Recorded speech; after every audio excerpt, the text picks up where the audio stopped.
Will your long distance relationship work? Let's talk about the tremendous benefits of long distance relationships and how most all of your relationships are long distance and the benefits of it. And also let's dive into how you can prevent from your proximal relationship death. So, did you know and have you heard me talk about before the 3 I's that happens in every relationship, especially at the outset? It's more important. The 3 I's being infatuation, intensity, and intimacy.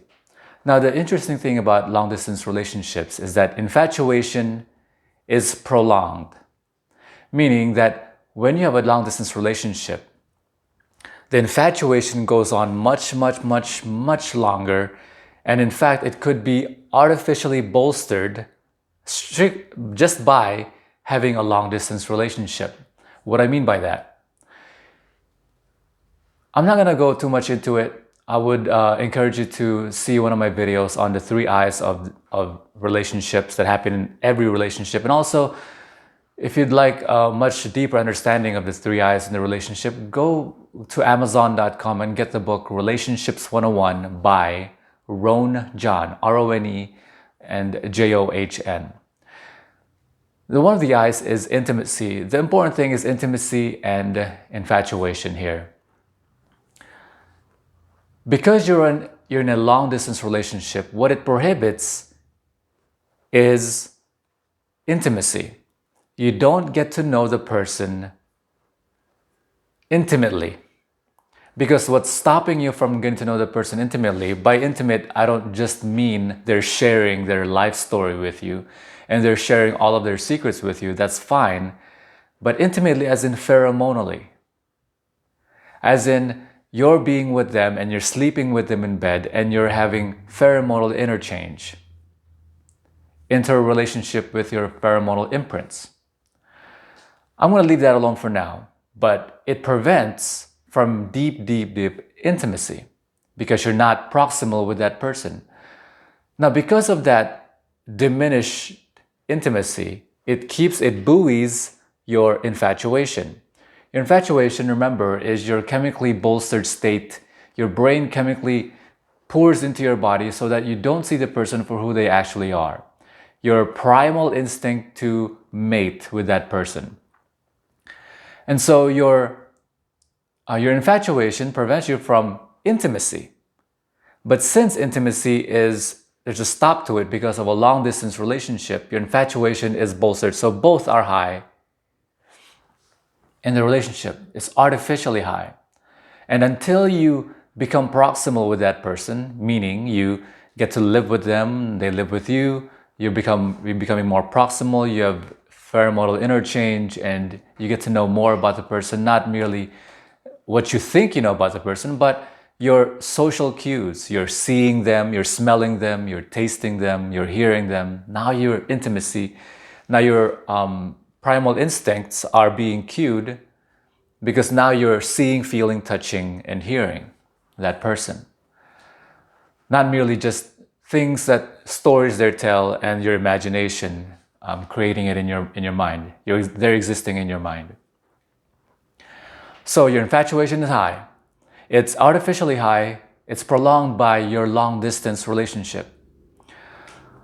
So here's the question you might be asking yourself. What if you find yourself in a long distance relationship? Will it work?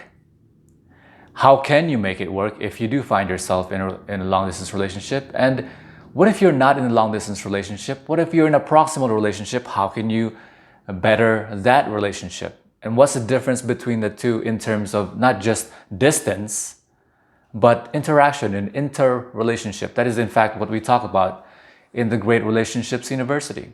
You're interrelating with people, whether sexual or not sexual. And what I would encourage you to do to go to a 12-hour course on interrelating with people and communicating better and having better relationships, go to greatrelatationsU.com or see any ambassador. They will hook you up. So the 3 I's of intimacy, the thing that separates the long-distance relationship from the proximal relationship, and the thing that really makes it really joyful, the tremendous benefits of it, is that number one is that it prevents from intimacy.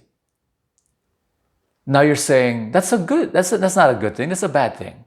Well, there are a lot of bad things that occur when people delve into proximal relationships, being that you learn everything about that person pheromonally, familially, and every other thing, sensorily. One is that people that enter into a proximal relationship, that intimacy rises, you get to know more and more about that person tremendously, infatuation begins to go away. And now you see the person for who they actually are, and you become tremendously intimate. And the intensity, which is the third eye in the eye sequence, eye system, goes down. Now, there's a lot of ways to prevent that. And I talk about that in my book, Relationships 101. Go to Amazon and get it, by Rowan John. Very important. Or you just follow my videos here and you'll learn a lot of that. So, the death knell of every loving relationship is being and feeling taken for granted. Now, what occurs in every intimate relationship that you've ever had and you've known other people have ever had? What occurs? Here's what occurs. I'll tell you. One person grants themselves to the other person in exchange for the other person's granting themselves to them. And here's the inevitable result of your granting yourself to one person and they're granting themselves to you in exchange. You both feel and are taken for granted. You have to put stops in a relationship. You must put boundaries and rules in a relationship so that you don't feel and are taken as already granted to that person. I talk about that in my book. Or go to greatrelationshipsu.com so you can learn it with a 5-hour course on relationship. So here's what are the other benefits? The other benefit is that because you don't spend so much time with that person, you get to pursue things that you like. You get to be the person that you are naturally.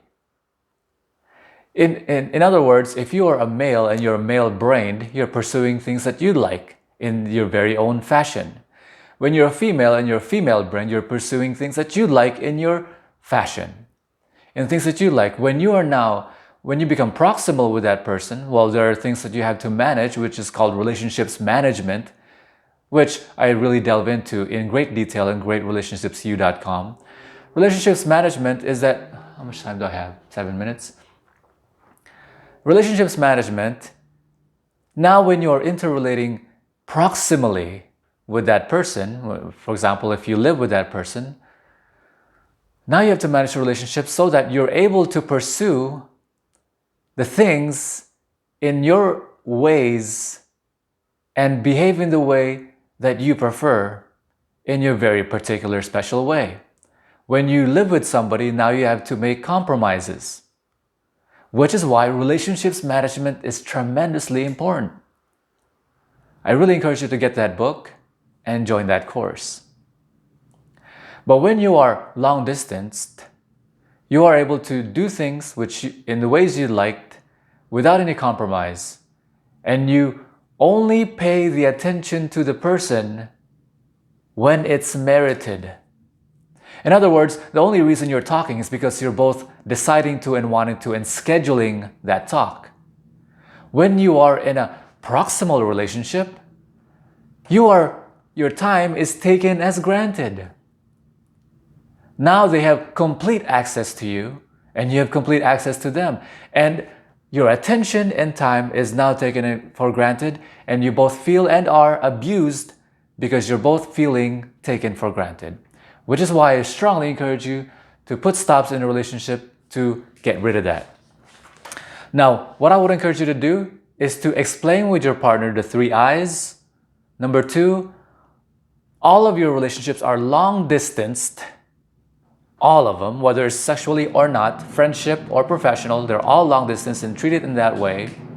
I'll talk about that in a little bit in other videos. And the third one, I have 15 seconds. Prevent from the death knell of every loving relationship, which is being and feeling taken for granted. I'll talk about that in other videos. See you later. Talk to you tomorrow.